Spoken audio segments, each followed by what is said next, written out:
The Stories of Don Pablo. For our group of practical and applied Spiritual Ecology Don Uriel, having met Don Pablo was a rather fortunate finding. Strong man, tanned by the sun, and with the wisdom that only the years give away, he liked to share his valuable life experiences in the form of interesting stories that all of us were very interested to hear. As always happens, the interesting stories that Don Pablo told us were gradually settling in our hearts and discovering their deep meaning and practical teachings.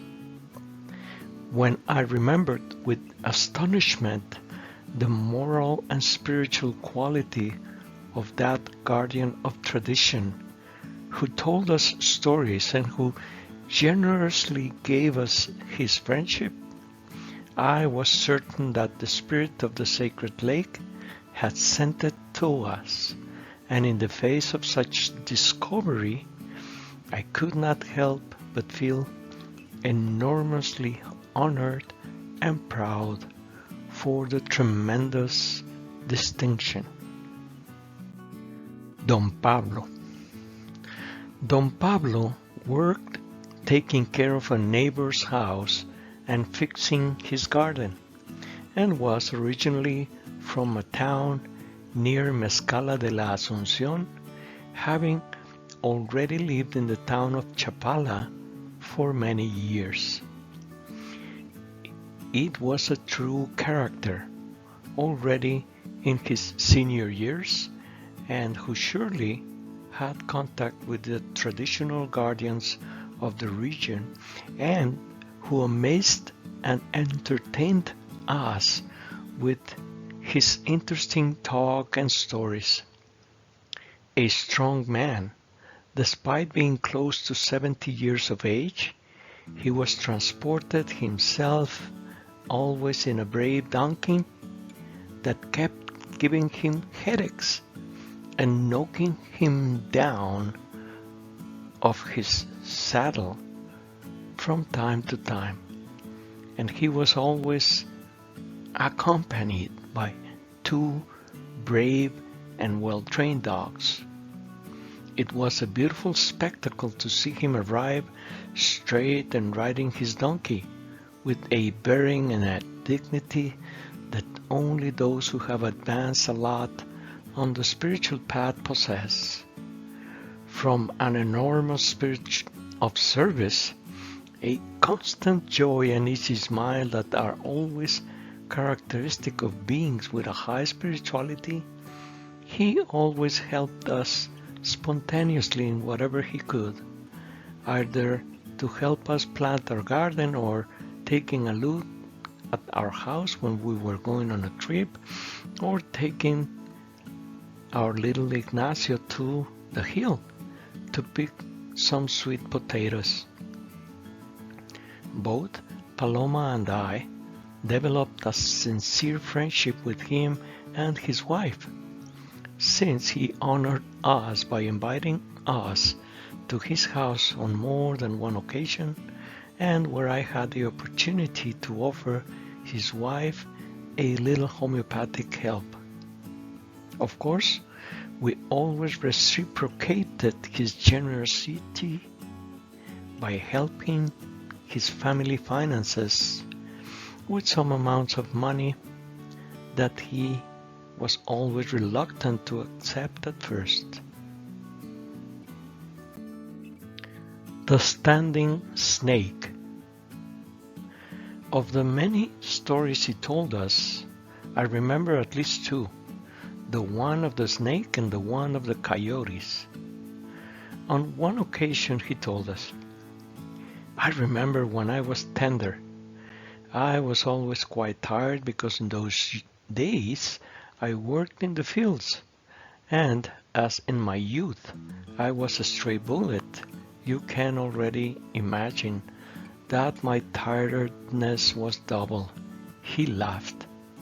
Once, at the end of my day, he continued, I was returning along a path that led from the fields to a stone path that goes down to the town, when I began to hear a noise well known and also feared in those parts, especially in dry times.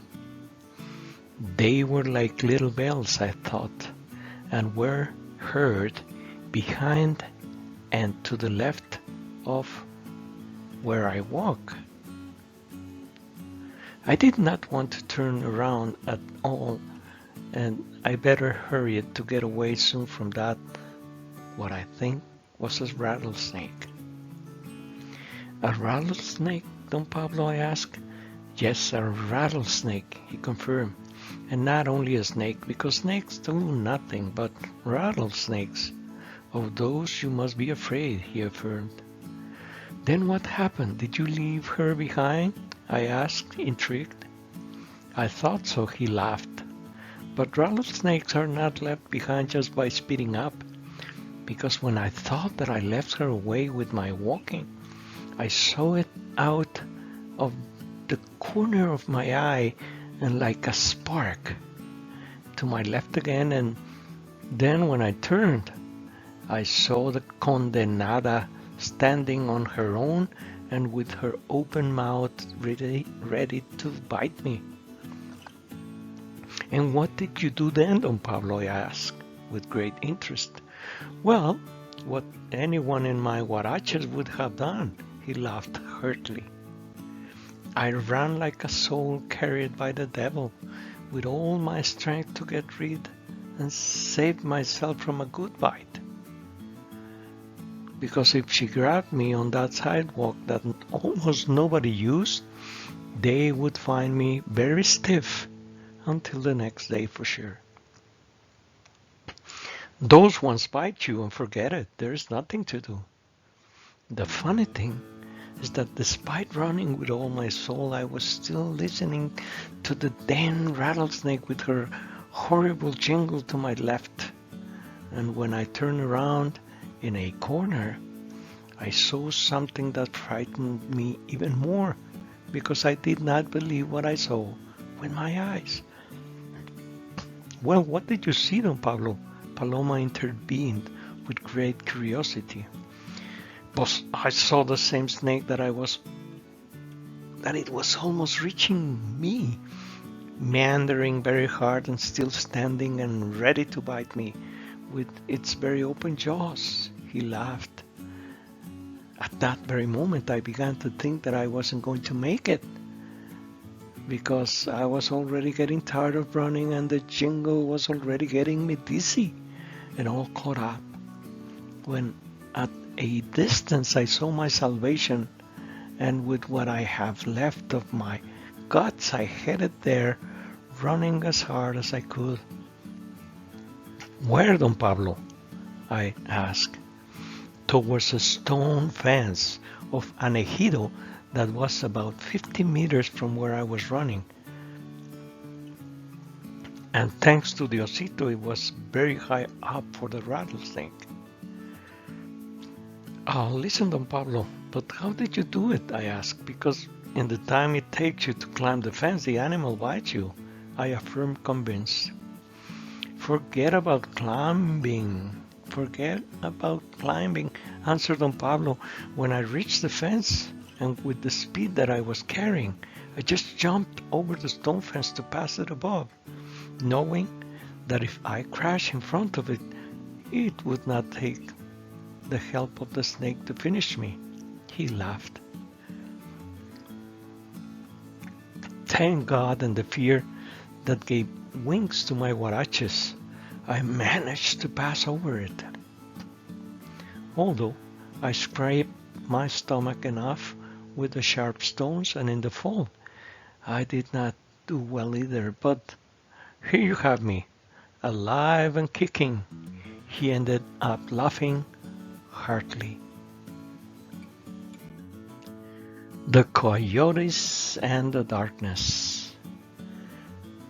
During that talk, and without prior notice as he always used to, Don Pablo began the story of another of his interesting experiences, which had to do with the occasion when the coyotes of the mountains, who were numerous and could be heard quite close to our house, howling almost every night, gave him a good scare up there on the hills. One day, he said, I was walking up there on the hills gathering sweet potatoes and some seedlings, he commented, when I realized that I had reached a small valley that I did not know very well.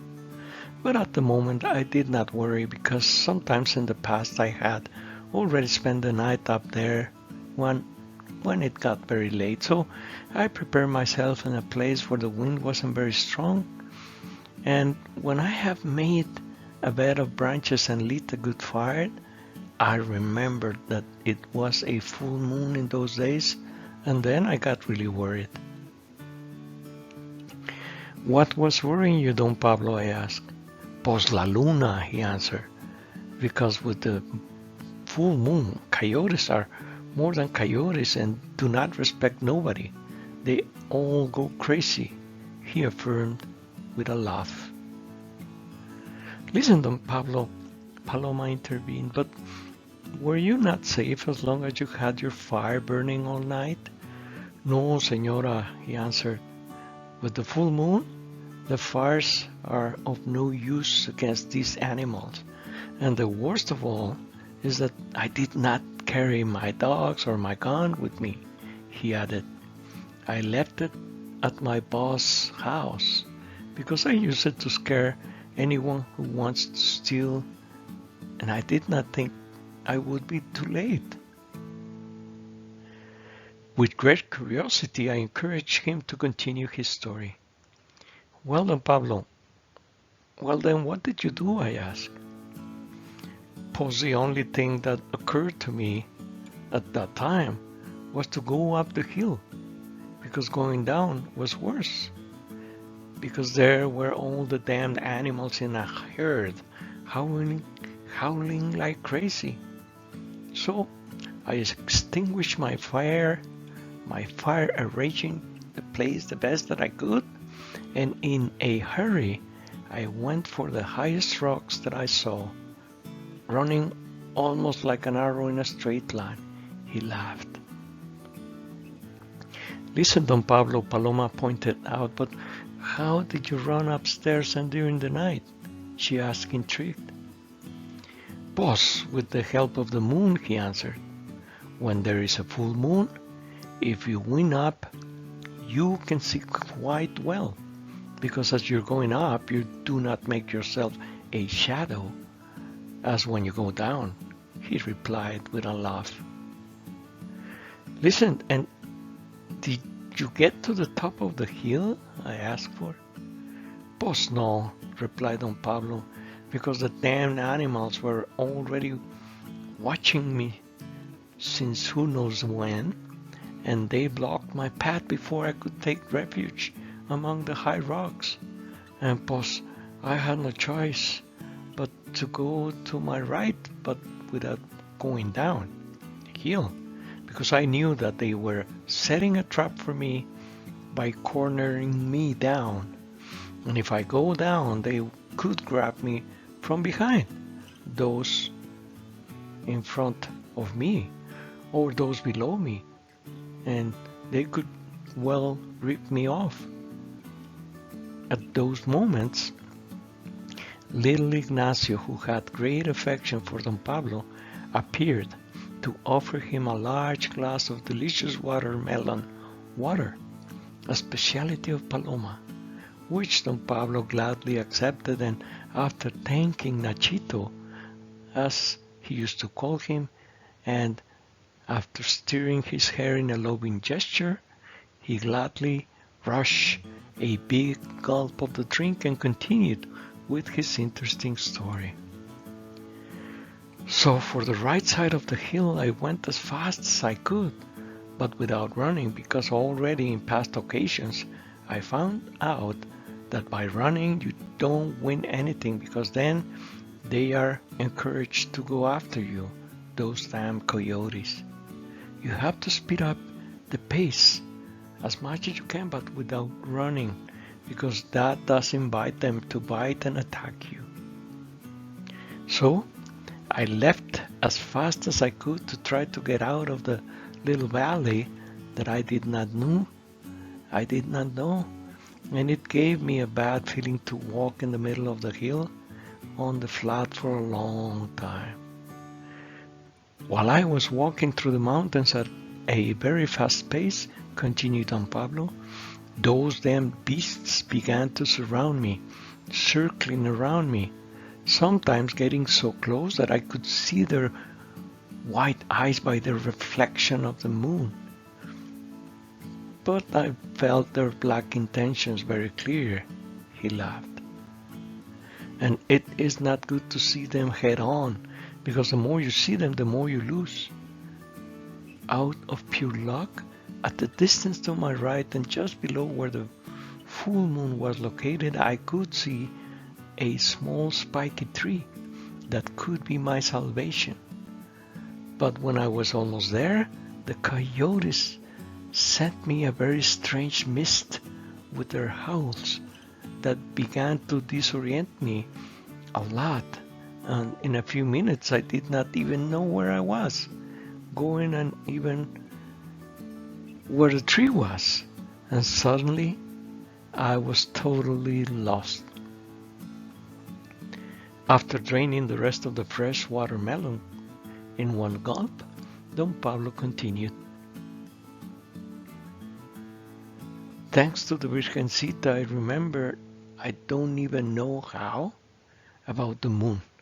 And I went back to see it for a little while, and when I lowered my face, I saw the little tree again, and then I headed again for the tree regardless of the big howling that the damn animals were bringing. When they fed me up with their howling, I turned to see the moon, and so I was able to get to the tree before the coyotes blocked me and blocked my way. And what happened next? Don Pablo asked little Ignacio. Pause, that I made it, because I threw in the grass the heaviest load that I was carrying, including my little bag of sweet potatoes, and I quickly climbed to the very top of the tree, and although many animals arrived to bark and howl at me, and they feasted on my sweet potatoes, the only thing they did was that, and they couldn't do me any harm because I was up there in the tree, and with their growling and howling, actually they helped me to stay awake all night up there, perched, because if I fall asleep, surely I will fall down, and then I will have it with them. Don Pablo, after taking a deep breath as if returning from his lived experience, concluded his story. As soon as the sun came out, the coyotes disappeared as if by charm, because they hide during the day in their burrows.